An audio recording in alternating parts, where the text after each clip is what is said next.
Hi fam, today is another exciting episode on the Japa Series.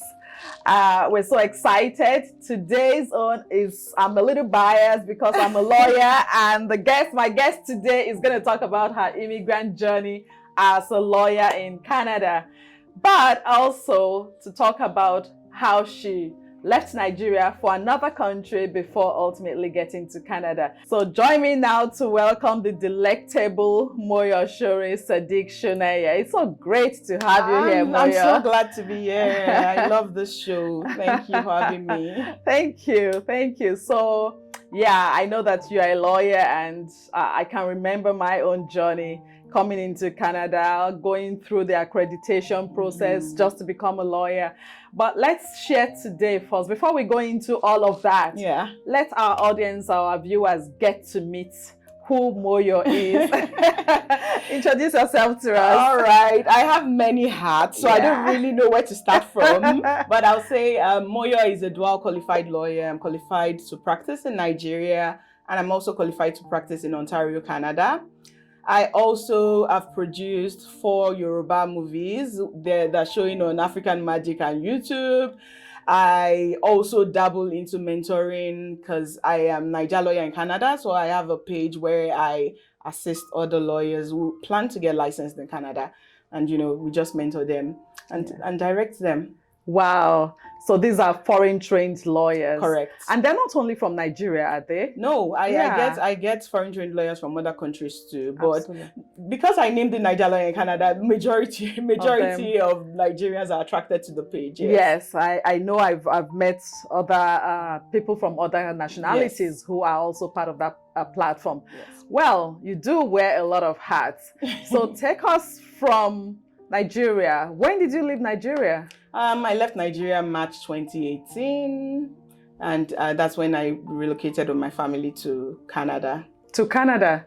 But before Canada, had you gone to another country? Yes, I did my master's in UK. Okay. Once I completed my master's in UK, I went back to Nigeria. I see. And ultimately came to Canada. Canada. So, master's in UK, back to Nigeria. What was that like? Professionally, did you work as a lawyer in Nigeria? Yes, I did. I worked with Lagos State Ministry of Justice. I also worked with LIRS, and my dad has a law office, so I also worked with my dad on a part-time basis. And yes, I did have the Nigerian experience of the legal field before relocating to Canada. So it will be fair to say that you were fairly successful in Nigeria. Yes. So you wouldn't be one of those who were like struggling. Yes, I wouldn't say I was struggling, yes. So what was the motivation to leave Nigeria? For me, it was ultimately a series of events that made me decide to leave Nigeria. I'm usually the pro-Nigerian woman in the room. I'm always like, no, I'll just go for holidays and come back. But a series of events happened, and that tilted my views. I decided, you know what, I need to have an option other than Nigeria. The fact that I have citizenship or PR in another country does not make me any less Nigerian. So it doesn't change my love for Nigeria, and just means that I have another country I love too. So what really tilted it was more of a medical event. So I was sick, and it was noticed in UK. And I said, you know what? I've never had surgery. The doctor said I was going to have surgery. And I said, you know what? Let me go back to Nigeria. Let me go and speak with my doctors in Nigeria. I don't know what I was thinking. And it was so unfortunate. All the places we went to, I was misdiagnosed. My husband and I purposely didn't tell them what the issue was, but we just wanted to hear their own opinions. And the misdiagnosis was so alarming. It really worried us. And that was in Nigeria point for us, yes. So this was misdiagnosed in Nigeria? Yes. My children were also misdiagnosed multiple times in Nigeria. My husband was misdiagnosed multiple times in Nigeria. And I think it was just a series of medical issues that made me realize that, you know what, I can't continue like this. We have brilliant doctors in Nigeria. I have friends that are doctors, amazing doctors. The truth is, when they relocate, they're usually the top of the workforce, right? But I think it's just the lack of facilities. There's the lack of facilities, there's the lack of accountability, negligence. Medical negligence is rife in Nigeria. And until things are until they get to be accountable for things like that, a lot of people will just keep getting worse or die. Misdiagnosis. Well, that's certainly a huge one for sure. So you left Nigeria for Canada and as a lawyer. So did you have to retrain to become a lawyer here? Are you practicing as a lawyer here? Yes, I am. I'm practicing as a lawyer in Ontario, Canada. What has that journey been like? It was no easy feat. It really isn't. I always tell everyone that relocating as an adult is not easy at all. It's a huge sacrifice, but I admire everyone that's gone through it because it just shows your grit. It shows that you're able to do anything you set your mind to. And so when I got to Canada, I realized I had to relicense. I'd read about it before landing in Canada, but the information out there then as of 2018 was not sufficient. Okay. So I kept trying to reach out to lawyers through LinkedIn and Facebook. Very few people responded, but I mean, that's how life is. So when I arrived in Canada, I worked for a bit at Royal Bank of Canada. Okay. And I realized that I wasn't able to mix my licensing journey with working. And I had like the night shift, 4 p.m. to 12 midnight. And I had my 3 daughters. It was a lot. So I decided that the relicensing was a priority. Okay. And so I quit the job and faced my relicensing journey. However, I'm a very restless person. So I decided to get a diploma in paralegal studies at the same time while I was getting relicensed concurrently. Okay. And I felt that was going to give me more substantive knowledge about the Ontario law while I get relicensed. Because I mean, the relicensing is going to be focused on certain modules and I wanted to know everything. So while I was doing my diploma, I was writing my NCA exams. I got my assessments. I was assessed to write six subjects. But I sent an email and said, you know what?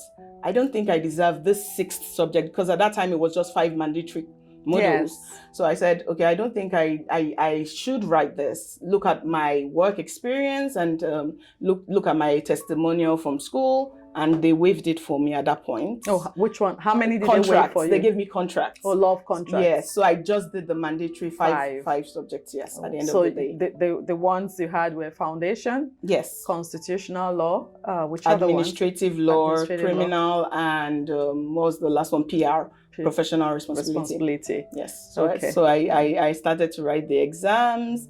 I think at that point, that was when I got the inspiration to start NaijalawyerinCanada because I also started it in February of 2019, I believe. And it was just, I made so many mistakes. You know, when I wanted to photocopy, I didn't have any advice. I went to UPS. By the time they gave me my invoice, it was $1,500 or something. I was like, what? What have I done? Photocopying. And I was like, you know what? I don't want anyone to ever make these mistakes I've made. I don't want, I know it's so simple. I mean, photocopying, but there was really no one to say or advise at that point. So I said, I'm going to create a platform. I'm going to create a platform, talk about my goofs, and hope that other people will learn from it and, you know, avoid such mistakes and maybe their journey will be smoother. And I'm so glad that it kicked off and really I get a lot of people in my DMs telling me how much I've impacted them. They've never met me before, but I've really helped their journey. Yes. And I know I've mentored a few lawyers thanks to you calling me on to me for that. The platform has really done great for many internationally trained lawyers. We didn't have such a platform when we came in. So thank you for doing that. It is really, really a great platform. But apart from your own goof, like you said, leading you to do that, when you eventually became a lawyer in Canada, were there other areas where you would have said, you know, I wish I didn't do A, B, C, or, you know, Yes. Is there something that you would look back on and say, well, that was a regret or that was a surprise along this journey? Well, I wouldn't call it a regret. Things we would call regrets are also part of our journey, and you just learn from it and you move on. And I often mentor people and tell people, follow your pace. One thing about relocating to Canada is that people try to use their experiences and say this is how it's going to be. When I came, some people were like, oh, you have to be a PSW, you have to get into the healthcare, you want to write the exam. Because when I came, I was like, you know what, I want to write these exams in 1 year and be done. And I remember one of the people I spoke to, he had this very funny, mischievous laugh, like, not possible. And that confused me. That made me postpone the exam, as a matter of fact, because like I said, there were not too many people willing to talk about the exams, and I didn't know what I was getting myself into. But that laugh was just like, oh, I've been here for a long time and I wasn't able to do this, and you want to come and just say you do it in 1 year. So I've told people to, you know what, get as much tips and advice as possible, then separate the wheat from the chaff. Your journey is different from every other person's journey. It's not about how fast, but how well. Just pick what works for you. So what I would say is I would do differently is not get pressured by other people at any point. So I remember that I intended to do the exams as 2-2-1. There were different diets at that point. And for some reason, I don't know, I just got pressured into saying, you know what, let me just write this 3 at a go. And it didn't work out well. I should have just followed my guts and I should have just written 2 exams. And that was the time I failed foundations. And I'm not one to fail. I pride myself with doing very well academically. So that was a very, very big blow for me. It took a lot to recover from that. And I'm glad I have great support. And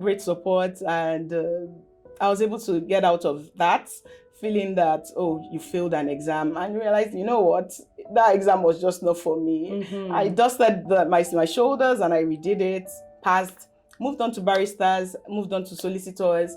At that point, I was working at the courthouse. I worked at the Brampton courthouse. I worked at the London courthouse. Just getting as much experience as I can get while doing the licensing process. And it's been amazing. I look back and I laugh now because it seems like my whole family wrote the exams with me. you.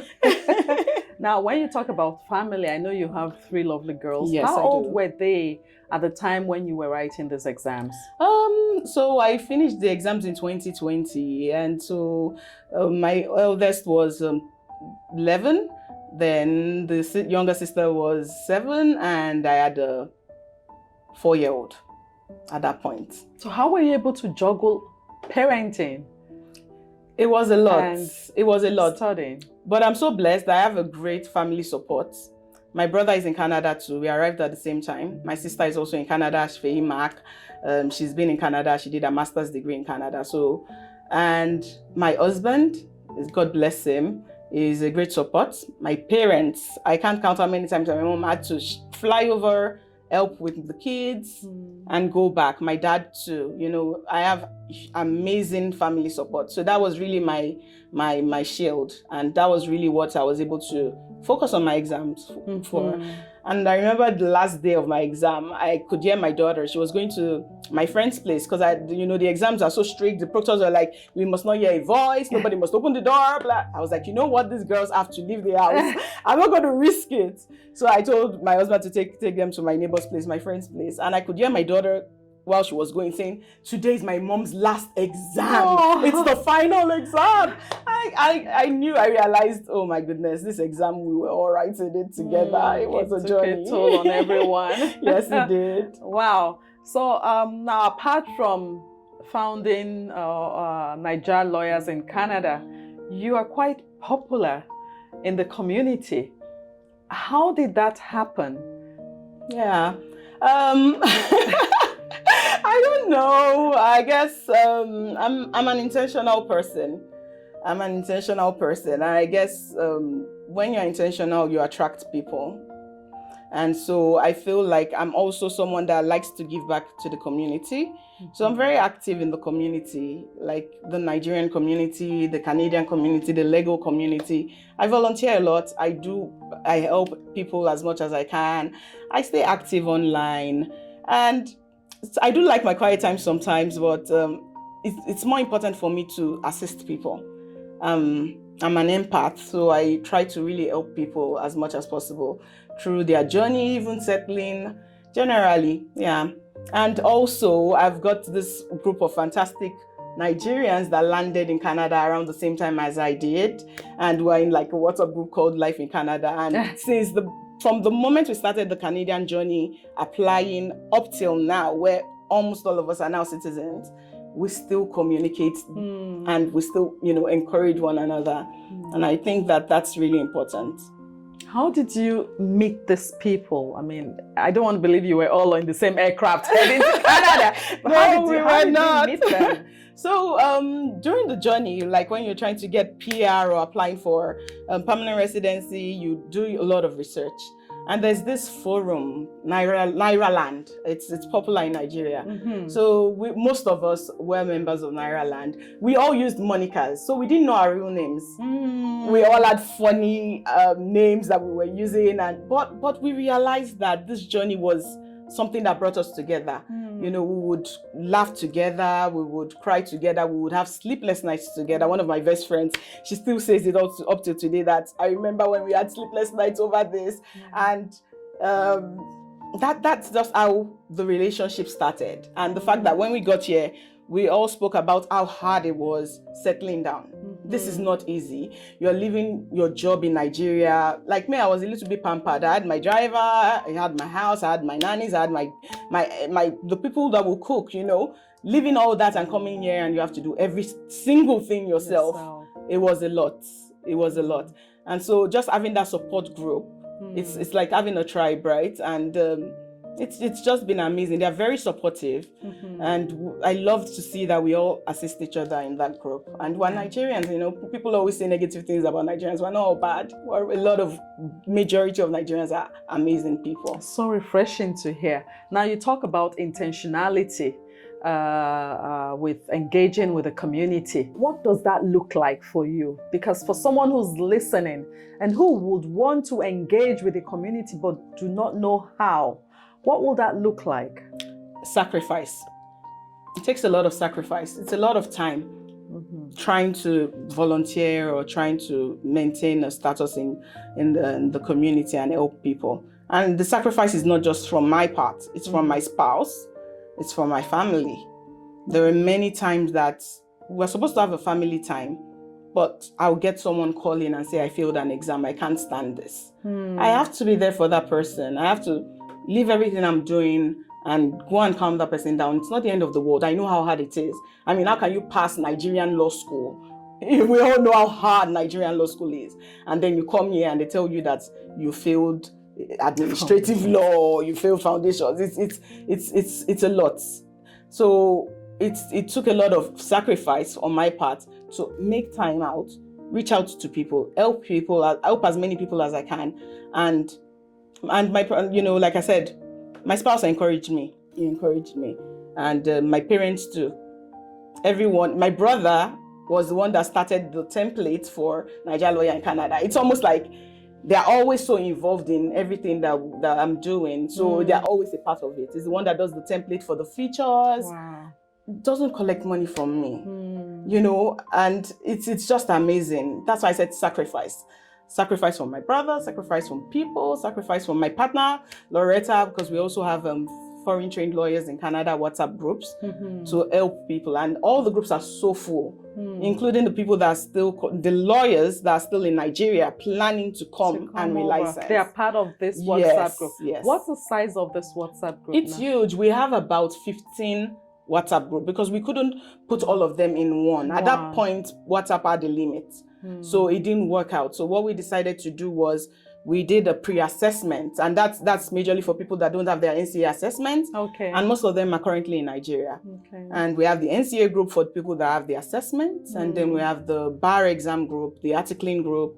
Then we have FTLC provinces like FTLC Ontario, Alberta, just so that people have some form of support. And it's so amazing because we even have couples from the group. People met themselves and got married.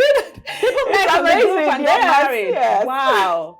That's exciting. It is. That's exciting. And FTLC is Foreign Trained Lawyers in Canada. Yes. Phenomenal. Yeah. Great job. Thank you for you. doing that. And this I'm sure, has become a support group to Yes. many of these cohorts, if you will. Indeed. Wow. Wow.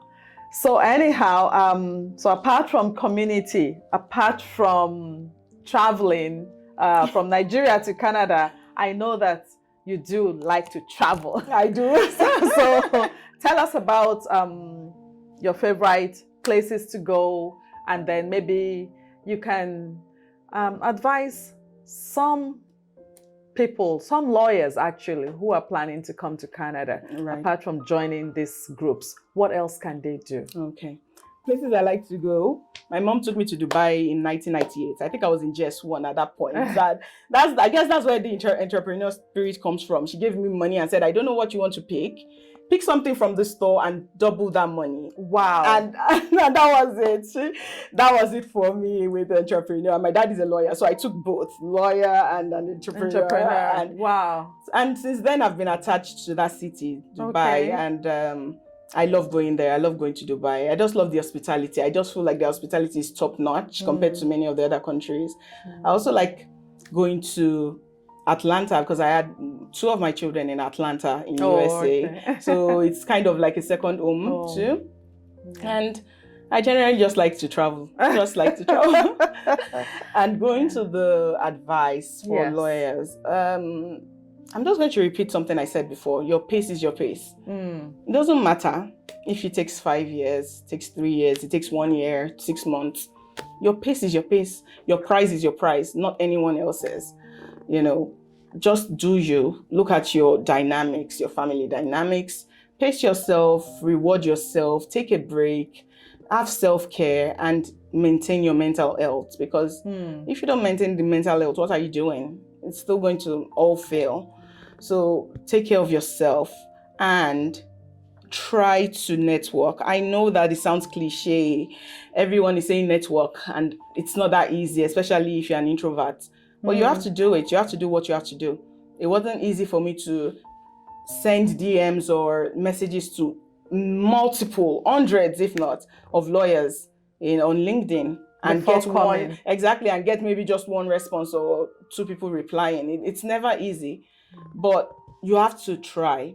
And also do your research. You know, when you want to ask people questions, one of the things that can be very annoying is you've put all this information on the page. NaijalawyerinCanada is loaded with information about relicensing. In short, it's pinned there. The steps to become a lawyer is pinned at the top. And when you get a DM, the DM is, how do I become a lawyer in Canada? You know, it can be very frustrating because I'm going to refer you back to the pinned post. It's taking a lot of effort. It's taking a lot of time. A lot of people are involved and trying to pass this information to you, but we're not going to spoon feed you because Canada, nobody will spoon feed you in Canada. It's you have to know how to research and then come back and ask informed questions.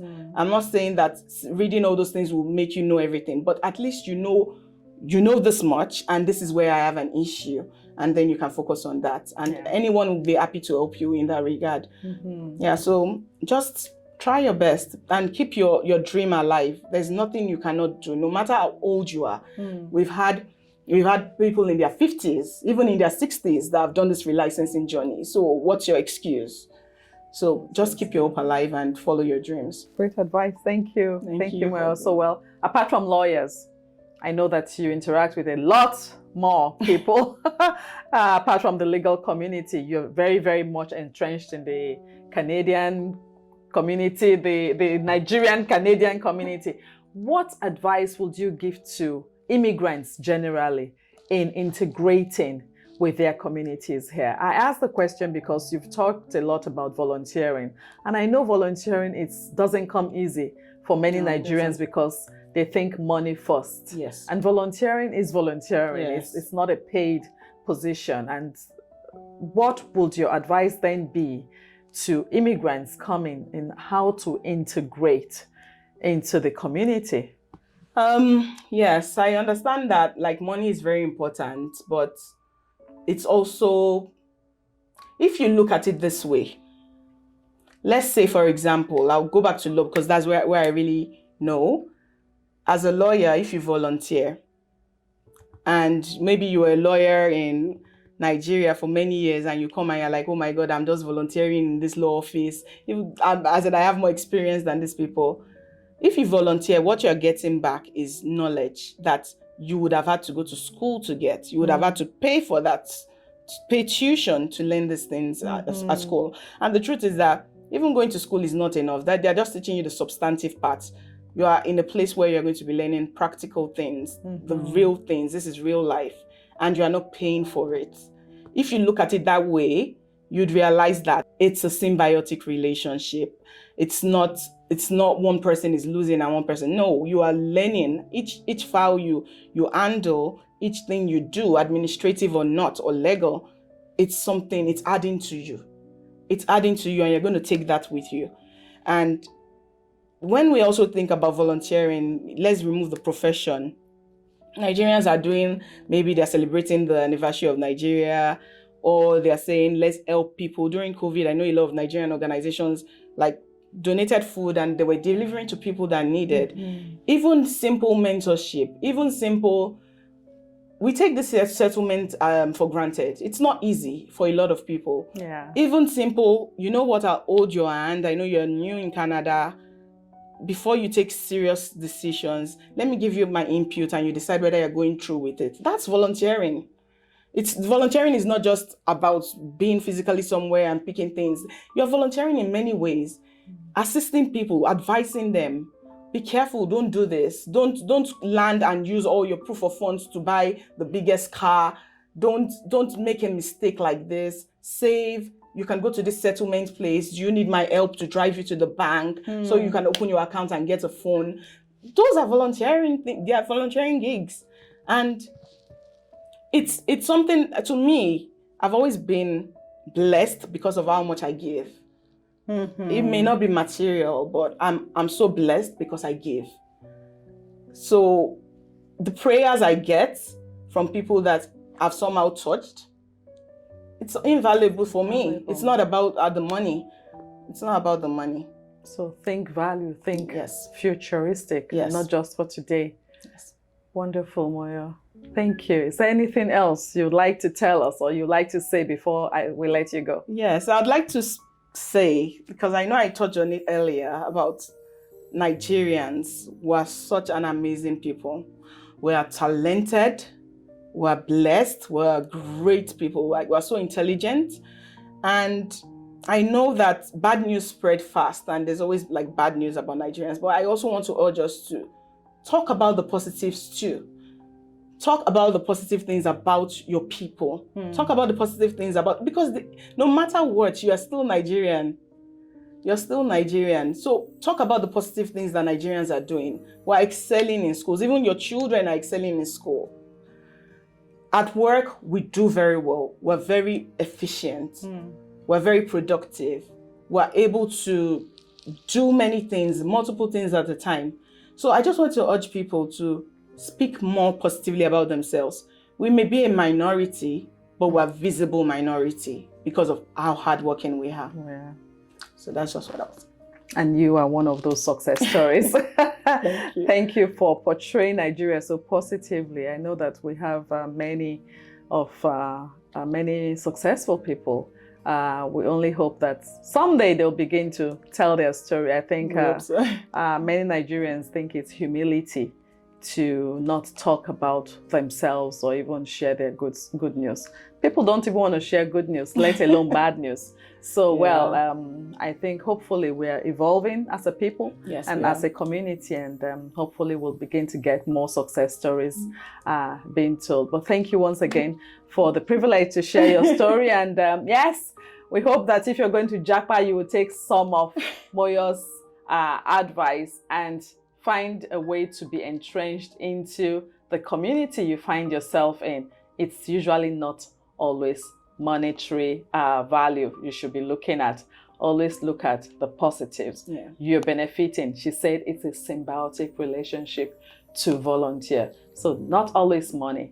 There's always something in it for you if you look deep enough. So until next time, take good care of yourself. I'll catch you later. God bless you.